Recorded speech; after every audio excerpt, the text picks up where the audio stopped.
right? Start the camera. What's going on, guys? My name is Spruce Sandstrom. I'm a curated expert, and I'm here to teach you guys how to put backing onto your reel so you can put your fly line onto it so you can go fishing. We're gonna go check that out. I got my 20-pound Dacron backing from Rio. I prefer this over gel spun. Gel spun's a little bit more expensive, and I actually really like Dacron backing because it has a lot of other uses besides just for your fly reel. To start, we are going to take the spool off the reel. This happens to be a Remington Behemoth. I unscrewed it, good to go. Laid my guts down. I'm going to start by putting an overhand knot in my fly line. Very basic here, just throwing a loop and then pulling the line through it. It's called an overhand knot. That is the starter for this. I'm then going to wrap it around the reel.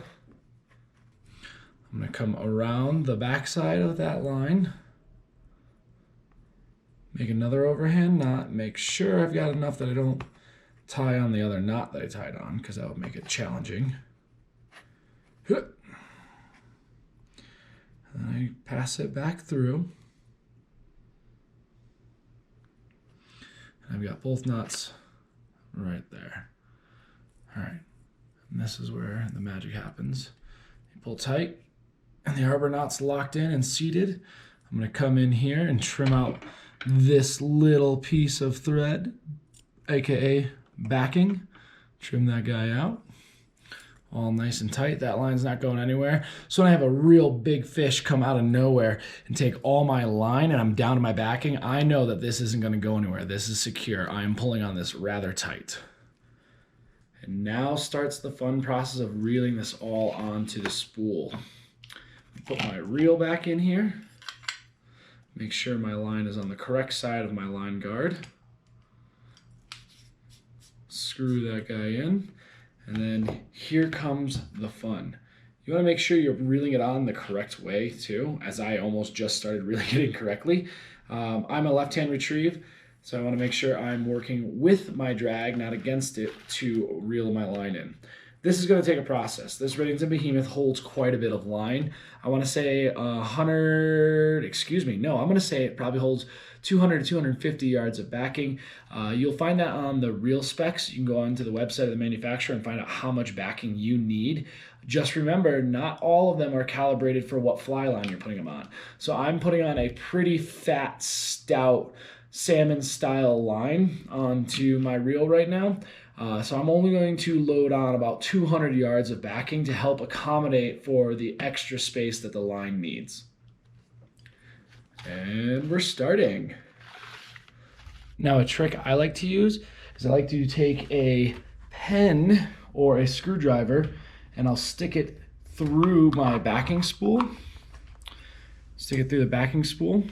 And then I'm going to put the pen in between my toes of my feet to help keep traction so I can reel the backing onto the reel, keeping it with its tension correctly so the line doesn't overwrap itself or get stuck. That'd be the worst thing to happen when you're fighting a big fish. If a big fish came around and you're stuck fighting on backing and your backing's getting bound up on itself, you're in big trouble. Big trouble. But hey, sometimes that's the fun of it. We are gonna put the spool in between my toes, like so. Yes, I do have fishing socks on, boys and girls, and no, that was not planned. That's how I roll. So now that I'm holding it on there, so I'm pinching the line between my two fingers up here, helping guide the line back and forth on the reel so it doesn't get bound up, as well as help keep tension. I can also do that with my feet on the reel.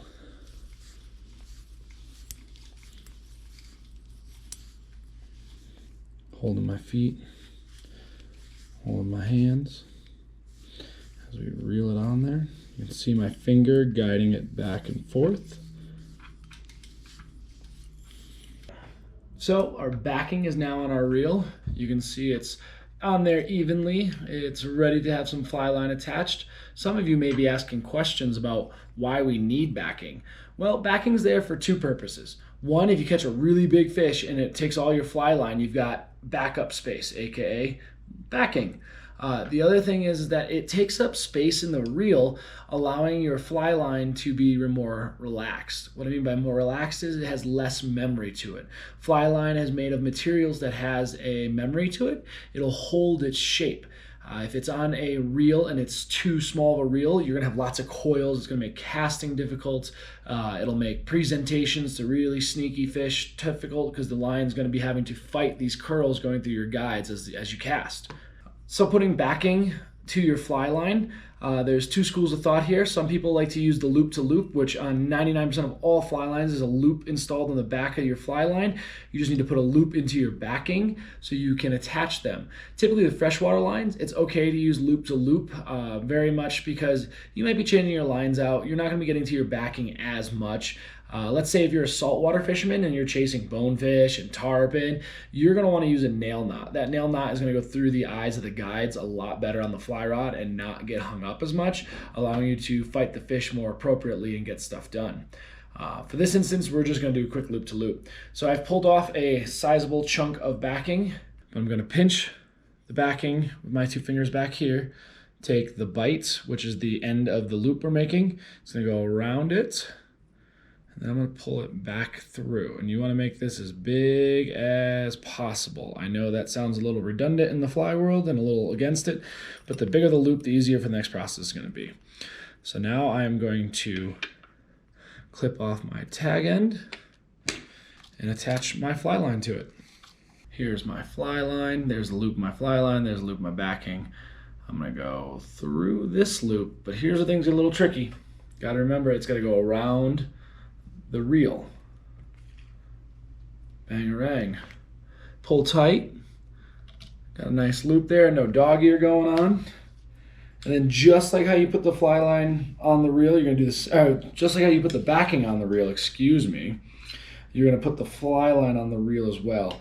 My backing is on the wrong side of my line guide, so I'm just fixing that before I start to reel. And here we go. Just start to reel the line on there. Oh wait, but we have a cool trick.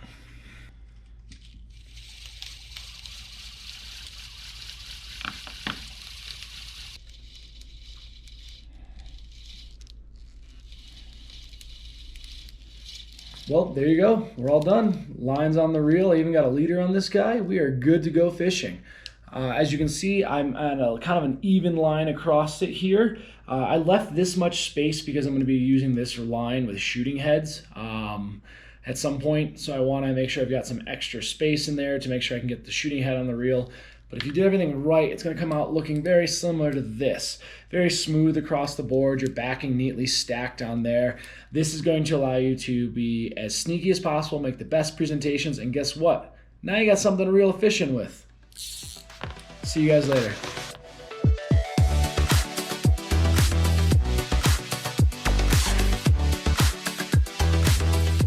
Spin here to allow that to spin. In theory, guys who are editing this, feel free to cut this out. I'm working on it.